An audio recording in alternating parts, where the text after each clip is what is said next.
My hat, my hat, my hat. They're dancing around my hat. My hat, my hat, my hat. Well, what do you think of that? If it looks like a Mexican hat dance and it sounds like a Mexican hat dance, it's most likely a Mexican hat dance. So take off your hat and let's dance. Yay! Oh my God. Why don't we just call that as the end of the show? Hello and welcome to DORK Addendum 10. Andy Ashcraft just said to me, it'll make you feel better to make a chicken. He is correct. I am dorky about chickens. These are the shorter episodes. This is an addendum. I read your emails. We are currently in 2013, you guys. That's right. We're only 2 years behind. January of 2013. Let's get into it. By the way, Patrick Brady does not do the audio on these. I do the audio on these. So feel free, if there's troubles, if there's terribles, as my grandmother used to say, to email me, Jackie, at JackieCation.com. If you don't listen to the Dork Forest and you've just landed on this for some weird reason, please listen to a Dork Forest. This is an addendum, a Dork Addendum.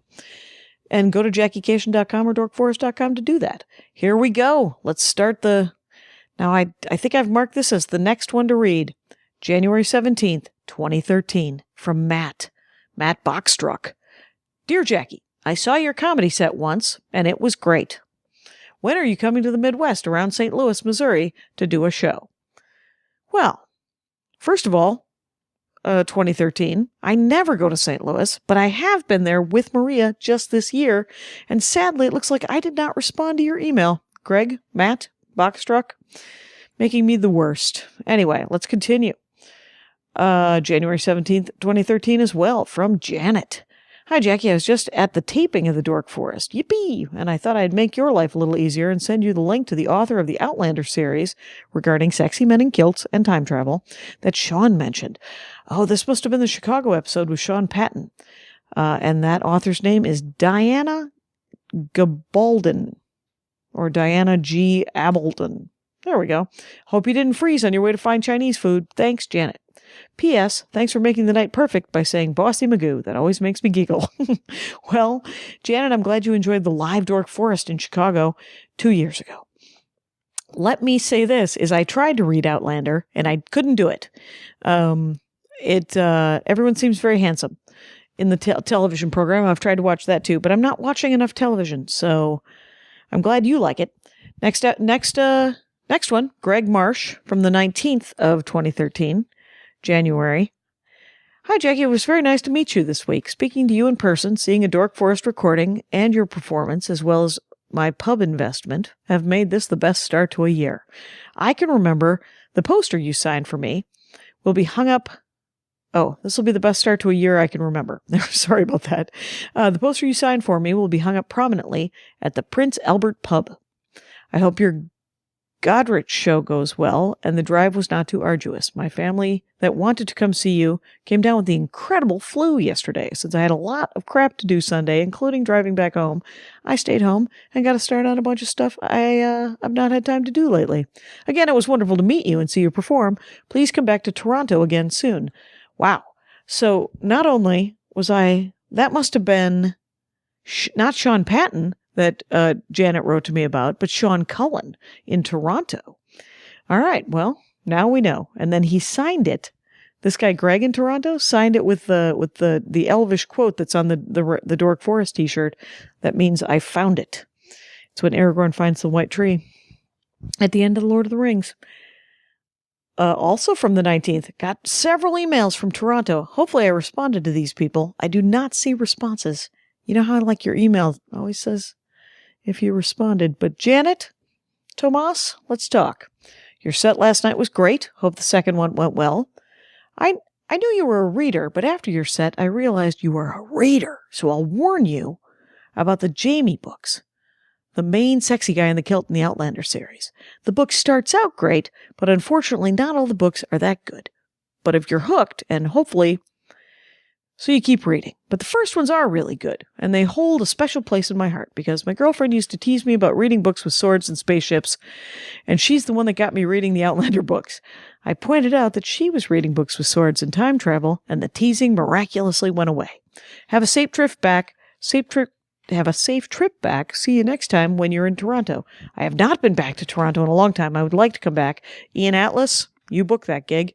And he's wanted to book me again, but it hasn't worked out timing-wise. Janet continues, by the way, the woman sitting beside me lost it when you talked about dating a nerd, so I asked if her husband had his own curio cabinet. And she said no, but in her case, it was a bookcase of manga. Thanks, Janet. All right. January 20th. Hi, Jackie. I've been bugging the shit out of my local comedy club, Side Splitters, Knoxville, Tennessee, to book you, so I guess I was wondering if you would actually come to Bumfuck, Tennessee. If not, I really understand. Otherwise, I will never leave these people alone. Dork Rangers unite. Thank you, James. James Donahue of Knoxville. Yeah, keep bugging them. I have not. This is from 2013, and I've never heard from them. January 25th, 2013. Thank you for the great comedy. I enjoy hearing you on 24/7 Comedy and Bob and Tom. Have a great weekend. Thanks, Greg. 2/10, 2013. February. Oh, we're going to get to 2015 any minute now. Hi. I'm an aspiring comic from Spokane, Washington. Spokane? You've been a big inspiration on my goal to do stand-up. I've never seen you do a show here. I think you have, but I've never made it. Just wanted to tell you. Liam Lesh. That means thank you in Salish. I hope I can see you live. From a guy named Rez Williams. Rez, I get the sense that English is not your first language, but whatever it is, it's better than whatever language you're speaking, and I can't do it. Anyway, so, I wonder if I ever responded to this guy. He wanted to interview me. Doesn't look like it. Hopefully I did. How about Richard Rosso? What does it cost to get you and Maria to perform at a town? I would like to do that. I live in Lompoc, California. I don't know if it'd be worth it for you. I don't know anything about promoting, what size room, or security. There's one restaurant with a back room. This is a small town. But if you don't mind, I'd like to know. Thank you, Richard Rosso. Very expensive, Richard. Very expensive to get Maria and I to come up there. Especially back in February 13th of 2013. It does look like I responded to that. Yeah, it would be thousands of dollars, and I don't think it would work. But you should come and see us whatever the biggest town close to Rosso is. 2/13/2013, saw you on Conan. You were great. I've been a fan for years, Brickle Chip, and loved your routine. As an ex-semi-blind cat owner, ex-blind, still a cat owner, I adored your bit on contacts for cats.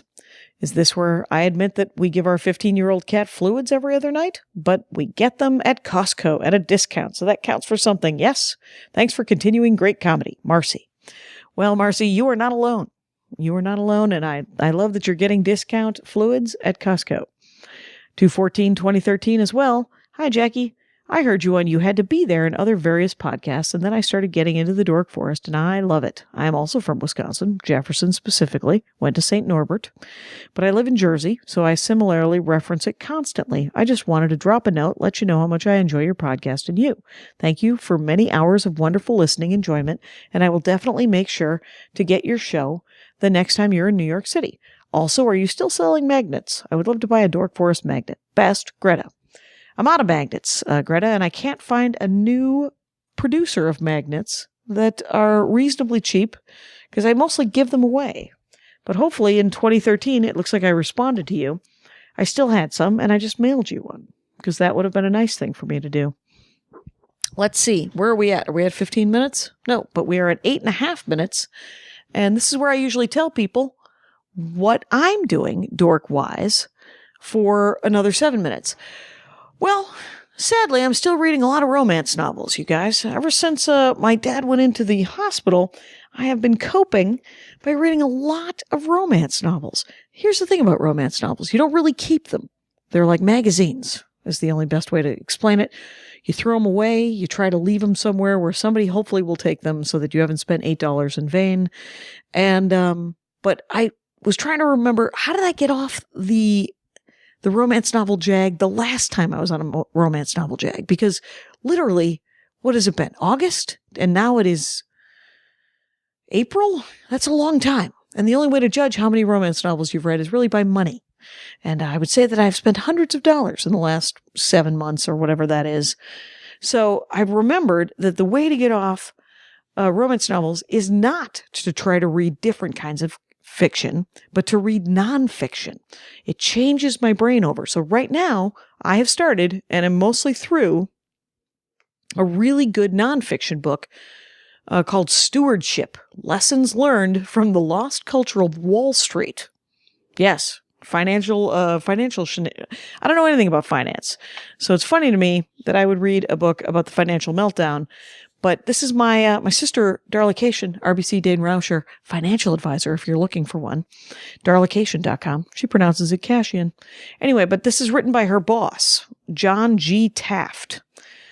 That last name, Taft, his great-grandfather, William Howard Taft, the President of the United States from like 1909. Anyway, this book is fascinating. It's a pretty easy read, and I can understand what happened to some extent. I think he might have simplified it, and there's definitely a lot of charts and graphs that I haven't really delved into, but it's about what financial advising ought to be. It's what wealth management should be.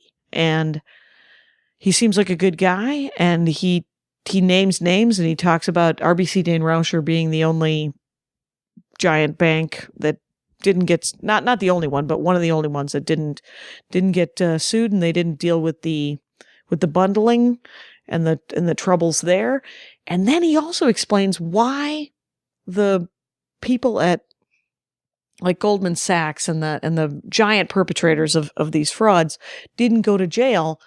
And he said it was because they had, they were skirting just the edge of legality. It was ethically wrong what they were doing, but it was not legally wrong what they were doing. So some people who did cross that line did go to jail, but for the most part, they knew exactly where that line was. Their lawyers told them. And so the dirtbags didn't go to jail because they were ethically not cool, but they were legally in their rights, and that was obnoxious. But RBC Dane Rauscher is also a Canadian business, and so he talks about the Canadian banking. They didn't crash as bad as the U.S. banking, and he talks about why that is so.